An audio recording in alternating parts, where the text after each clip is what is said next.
জয় শ্রীরাম। তোমরা সবাই কেমন আছো? আজকে নতুন রকমের একটা ভিডিও নিয়ে সাথে আসলাম। ছিল ভাইঝাতু। মা আমার ভাস্তাকে মা তার নাতিকে দিচ্ছে ভাইঝাতু। এই ধরনের রিচুয়ালসগুলো আমাদেরকে সত্যি মুগ্ধ করে নিয়েছে। এই নাতিকে দিচ্ছে ভাইঝাতু বা ভাইফোঁটা বা ষষ্ঠী, সত্যি ভালো লাগে দেখতে। আর এদিকে আমি দিচ্ছিলাম আমার দাদাকে।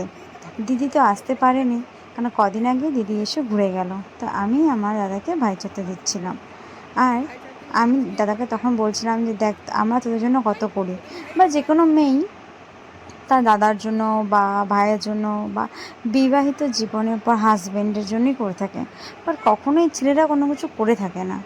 যাই হোক, আমি চাই আমার দাদা যেন সারা জীবন ভালো থাকে, সুখে থাকে এবং স্বাস্থ্যের দিক থেকে খুব ভালো থাকে। এটাই হচ্ছে আমার চাওয়া। আর ও বলছে আমাকেও একটু আশীর্বাদ দাও বিমনি, আমাকে একটু আশীর্বাদ দাও। যাই হোক, ছোট্ট একটা রিচুয়ালস তোমাদের সাথে শেয়ার করলাম। তোমাদের কেমন লাগলো আমাকে জানিও। আমাদের হিন্দু ধর্মের কিছু রিচুয়ালস আমাদের সত্যি মুগ্ধ করে দেয়। আমরা যেন খুব আনন্দে দিনগুলোকে কাটাই। ভাইফোঁটা হোক, রাখি হোক, বা এইসব রিচুয়ালসগুলো আমাদেরকে সত্যি মনে এত আনন্দ দিয়ে ওঠে, কি ছোটো ছোটো জিনিসগুলো।